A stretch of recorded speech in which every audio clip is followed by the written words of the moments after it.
Hi, my name is Anaya and I'll be teaching you the proper way to transfer your patient from the bed to the wheelchair. First, you want to always practice hand hygiene. It's very important to always practice hand hygiene before doing anything with your patient. I'll be trying to the best of my ability to explain this as I don't have a real patient. I'm going to try to explain it as much as I can.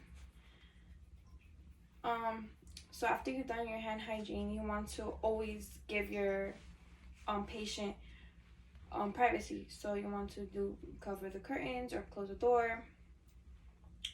Then you want to introduce yourself to your patient. After you introduce yourself, you always want to identify your patient with their name and their birthday, and you want to check they're on their bracelet as well. Once you've done that, you want to make sure that you explain every single thing you are doing to your patient, and you want to make sure that they're feeling comfortable and they're not in any pain.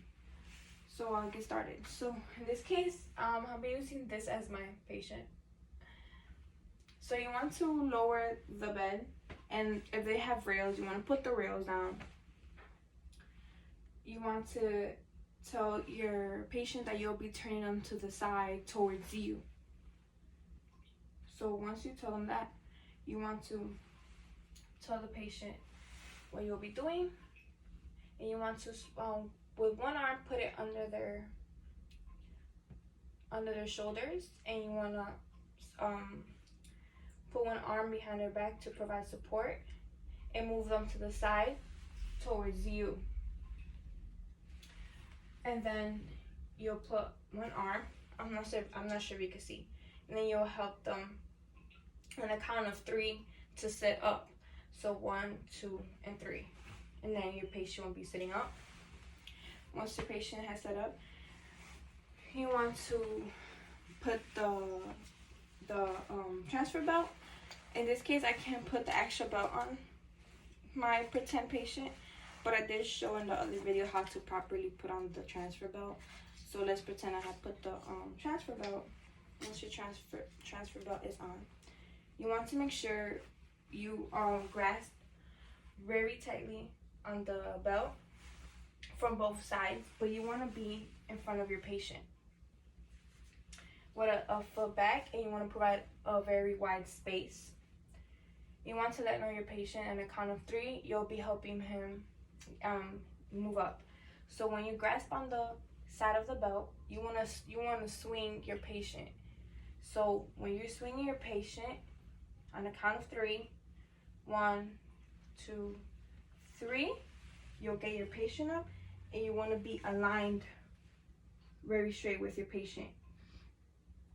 And then when you're aligned with your patient, you want to allow your patient's strongest side, because remember, you're going to align your wheelchair with the strongest side of your patient. So with the strongest side, they're going to support themselves on the side of the wheelchair. And then you want to always provide a wide base, and then you want to bend your knees and your hips, and then slowly allowing your patient to sit in place, as they'll be helping you as well. But you never want to just let your patient, fall into the chair. You want to slowly improvise the base and let your patient sit on the chair. And I forgot to mention to always remember that your bed and your wheelchair must be locked. Once you have set your patient to the wheelchair, you want to make sure and ask them, are they comfortable? Are they feeling okay? Are they feeling dizzy? Are they having any fatigue? Any type of symptoms you want to report to your nurse. So you want to take an observation. Once you have taken observations of any signs or anything, you want to once again practice hand hygiene. And before you leave the room, you want to make sure that your patient is also feeling comfortable. You could provide them with a blanket, maybe a book, or something to make them feel at home. Thank you.